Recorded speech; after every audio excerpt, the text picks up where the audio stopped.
How do you sell them? We get this question all the time. How can you sell more books? How do I sell more books? How do I reach more people? And if you find yourself asking that question, then this Lulu University is for you. Today, we've got 4 tips to selling more books.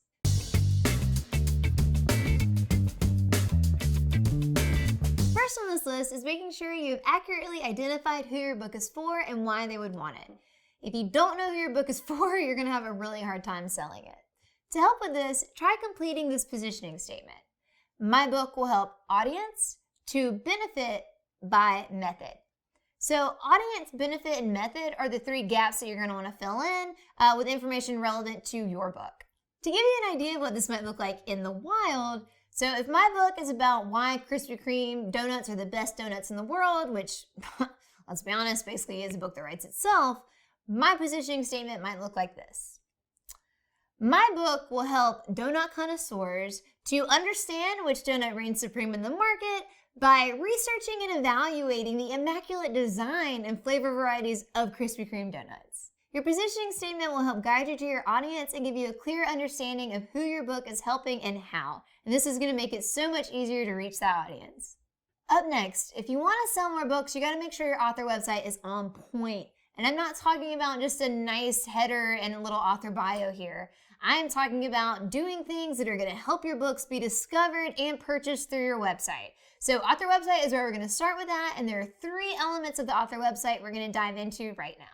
So that's going to be product pages, lead generation, content, and SEO. Product pages! Guess what goes there? Products!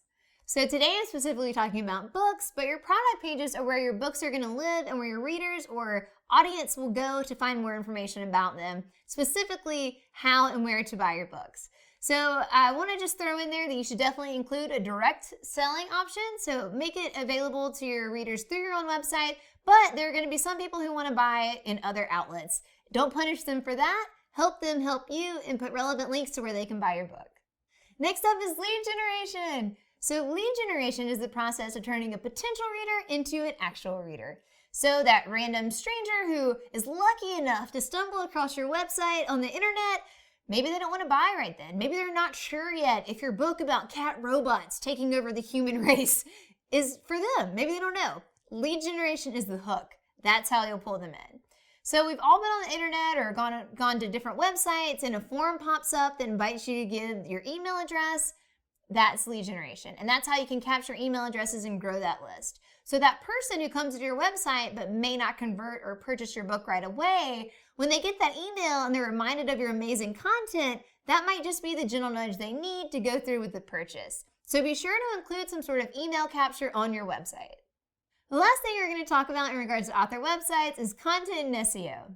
So the best way to sell something is to give away a sample. This allows potential buyers to experience the product without actually having to purchase it. And as a writer, the sample is easy. Just write. Regularly writing a blog or sending out email newsletters or providing free samples of your writing on your website or even doing audio or video content. This can all be a great way to introduce people to your work and get them interested in purchasing. While you're making all that great content, you have to take advantage of the search engine optimization, which is going to help make your content more visible and valuable in search rankings. So if you're not familiar with how to do this, you definitely want to do your research and check out our earlier video on SEO. But if you're making content, what is the point if no one's going to see it? So you have to be familiar with SEO and how to boost those rankings and get more eyes on your work. A few tools to consider for SEO would be Moz and SEMrush. These are great tools to help with discoverability to get your content seen. Okay, so you know where your book fits into the market and you've got your website up and running and you're generating all the leads. What's next? Social media, of course. We've done several videos on social media for authors, so definitely check those out. Today, I'm going to hit you with the highlights to get you on the right track. As you're probably aware, social media can be an incredibly powerful tool for marketing your book and reaching your audience. And you're also probably aware that there are a plethora of social media platforms available to you. So if you're not sure where to start, go back to that audience research that we were doing in the beginning and figure out which platforms are most relevant to your audience. And when you find that out, go there and create your profile. As you start to make your presence known on social media, don't forget about your books. Make sure your books and your social media profiles are as accessible as possible. Here are 3 ways you can do that. The first one is to use the same handle on all your social media accounts. The second one is going to be include links to your social media profiles or your social handle wherever possible. And last but not least is going to be include links to your book on every single one of your social media platforms so that it's easily accessible. Whichever platform you choose to focus on, or platforms, as with everything else, be sure to put your best foot forward, create good content, and be consistent.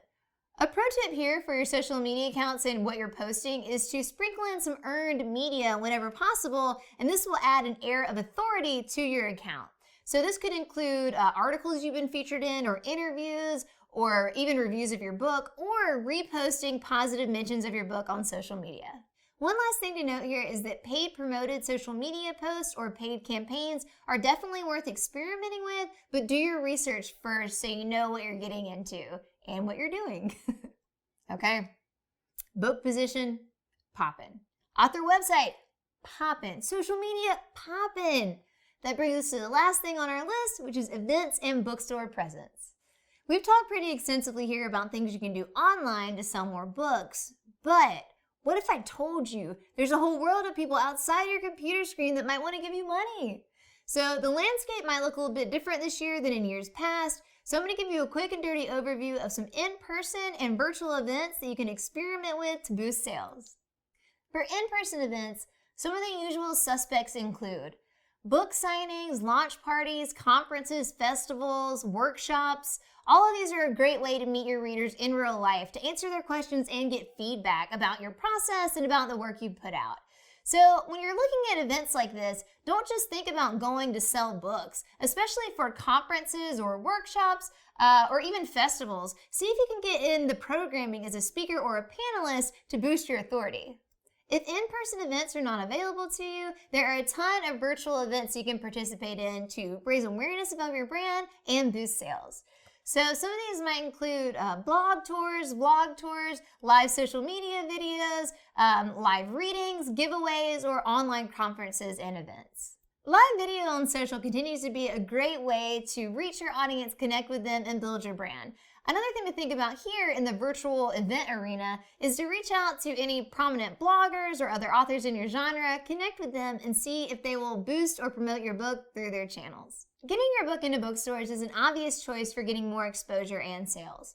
And if you're new to this concept, be sure to check out our earlier video on getting your book into bookstores. So before you dive in head first, I'm going to give you a few pro tips on getting started. The first little pro tip is check in with the bookstores to see their guidelines and policies on taking on new authors or independent authors. Visit the store to get a feel for how things are set up and how they're run. Think of ways to make it mutually beneficial for you and the store for them to carry your books and even support events such as book signings and readings. Before you reach out to the store to ask them to carry your book, have your pitch ready. Don't waste their time or yours. If you're able to work with the store to set up a book signing or book launch or even live reading, be sure to ask your audience to wait to buy your book until you have the event at the store to support you and the bookstore. So there you have it. That was 4 tips for selling more books. So what did you like? What worked for you? What did we miss? Leave it in the comments below, hit like, hit subscribe, and we'll see you next time.